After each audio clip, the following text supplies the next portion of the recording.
नमस्ते, मैं नियति कुमारी आज अकाल और उसके बाद शीर्षक कविता के बारे में बताऊंगी जो उपशास्त्री के सिलेबस से लिया गया है। नागार्जुन मूलतः प्रकृति के कवि हैं। वे भूख की दैहिक मिथिला से हिमालय तक की देशिक और लोक जीवन की मानवीय प्रकृति के संवेदनशील दृष्टा हैं। वे समाज के सच्चे हितैषी माने जाते हैं। अनेक समीक्षकों ने नागार्जुन के प्रगतिशील दृष्टिकोण के कारण ही उनकी प्रशंसा की है। विश्वंभर मानव ने लिखा है कि हरिश्चंद्र युग के कुछ साहित्यकारों को छोड़कर पिछले 50 वर्षों में नागार्जुन जैसी तीखी और सीधी चोट करने वाला व्यंग्यकार हमारे साहित्य में नहीं हुआ। अकाल और उसके बाद 1952 ईस्वी में लिखी गई कविता है इसमें नागार्जुन भूख का शांतिपाठ प्रस्तुत करते हैं, किंतु उनके साहित्य में अनेकत्र ऐसी सहिष्णुता नहीं है। प्रस्तुत कविता जो है वो 2 खंडों में विभक्त तथा दोनों खंड में 2 स्थितियों का वर्णन है।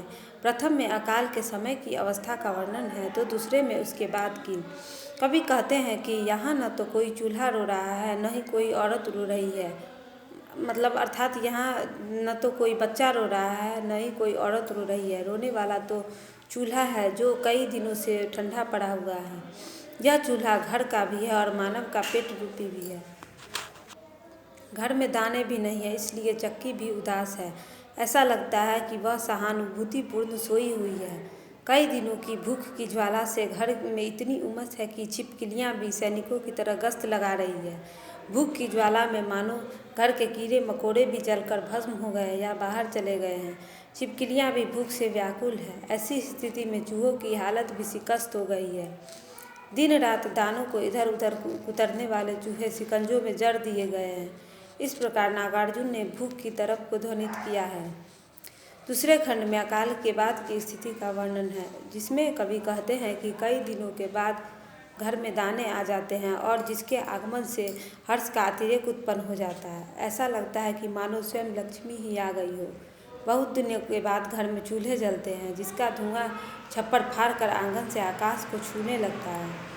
कई दिनों के बाद ऐसा लगता है कि घर भर की आंखों में आनंद की लहर दौड़ रही हो। छप्पर पर बैठा कौवा भी ऐसा लगता है जैसे वह आमंत्रित होकर आ गया हो और टकटकी लगाकर पंख खुजलाते हुए प्रतीक्षा कर रहा हूँ।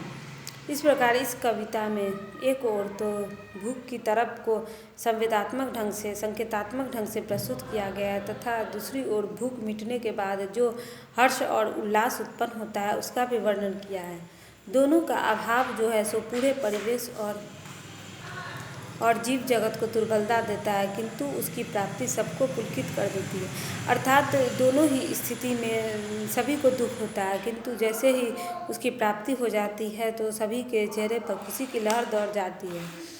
अर्थात कहा जा सकता है कि नागार्जुन स्वातंत्र्योत्तर भारत के प्रख्यात जन कवि के रूप में माने जाते हैं। उन्होंने अपनी कविताओं में ग्रामीण संवेदना के साथ मानवीय संघर्षों का स्पष्टीकरण किया है।